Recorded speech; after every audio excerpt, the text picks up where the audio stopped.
Nicholas Ampirwe Abdurrahman aka DJ Mese Bontwe musajja yazalibwa nga abalala era nga atonya ku nsi mwaka gwa 1976 enaku z'omwezi nga 15 omwezi gwali gwa 10.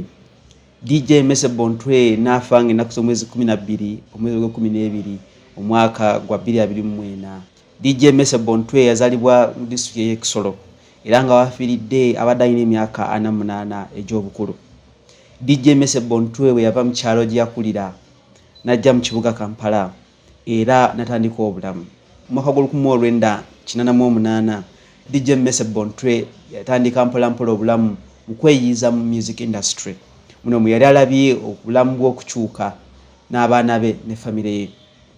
DJ Mese Bontwe teyakoma okwo, yakola studio awe mabega wa Dewington era Kampala Road yalinako ne video hall muno yasololezanga abantu sente nga balaga film.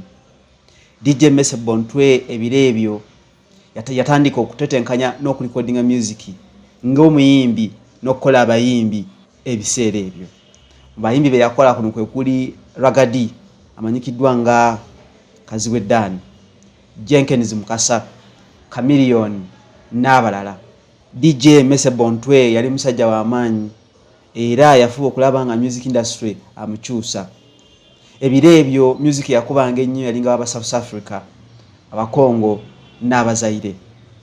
Muno abala abagezagezangako okuwadawadawo ku music industry mu Uganda bayimbanga luzungu era nga bakubanga rap. Wano ye ng'omujagujagu omwana avudde mu kyalo yasalawo n'agamba munne bali mu kibiina kye bayitanga The Homies Ragadi n'amugamba ffe tuyimba Oluganda tusobole okuvuganya n'okulaga bali abayimba rap mu luzungu kife tuli bakabi. Ebire ebyo abayinanga ssente wano mu Kampala balinga basojja banodhana era kyabakakatako okuyimba oluyimba lwalinga mu lulimi olukyoli balire bawulira.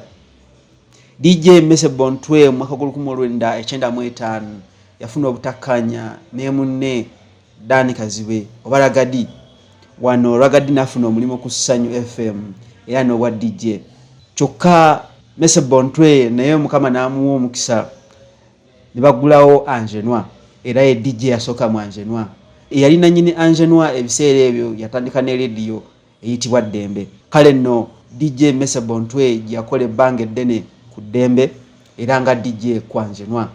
Mu 1998 yali mukyala wa nannyini Angenwa yakola ekifo ekisanyukirwamu ennansana ekimanyikiddwa nga Jaja Sinas era Mese Bontwe bamuwa transfer n'amuteeka mu Jaja Sinas okusanyusa abadigize baayo nga DJ era MC. Wano jasinkanira abaami okuli Pade Bitama, Amoto Mbalanguzi n'atandika comedy mu Uganda. Ebire ebyo nga tebantandika comedy nabo baalinga beeyita bayimbi era abamanyi obulungi Amoto Mbalanguzi yali bugiwugi ebire ebyo.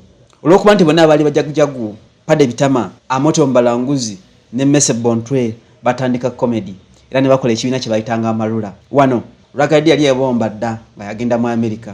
Bwe yali eyo ne bamugamba nti bewaleke Uganda Pade Bitama, Mese Bontwe n'Amoti bakola comedy era bakutta akati najja abatwale bakole sente mu America. Eno gye bamukolerako jjooko okwekutula yasesa abantu. Kale nno kyamunyiiza naye nga womanyi comedy obulamu ne bugenda mu maaso. Myaka gye 12 Pade Bitama, Amoto Mbalanguzi ne DJ Mese Bontwe bamanyikibwa nnyo oluvannyuma lw'okuba nti bayinanga seri yazannyanga ku WBS yayitibwanga Side Mirror. Nono mwe bazanyiranga ebintu ebiriwo ebiseera ebyo era abantu be bayitangamu. Bakyaka nnyo era ne kireetera ne DJ Mese Bontwe okudda ku Ddembe FM oluvannyuma lw'okuba nti yali amaze ebbanga taliiwo olwa comedy. Kale nno baakola leero n'ebbanga okutuusa Pade Bitama lyava mu bulamu bw'ensi eno. Kino kyabaleetera okugwa kubanga bafuna obutakkaanya ye ne Amoti era n'ekibiina ky'Amalula Family ne kigwa ne ku WBS ne bagobako. Wano DJ Mese Bontwe yafuna omulimu ku Super nga radio presenter omulala era gwe yakolera ebbanga ddene mpaka mu mwaka gw'2022 we yavudde n'agenda mu America okukola ssente.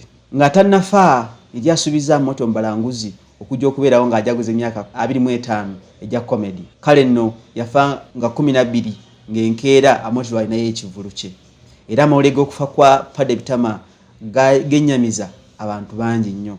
Wano banywanyi be babadde awangala nabo mu America bakoze butaweera butasamuka butasamooyo okulaba ng'enjole ekomezebwawo okwabwe. Wummula mirembe. Nicholas Ampire Abdurrahman aka DJ Mese Bontwe.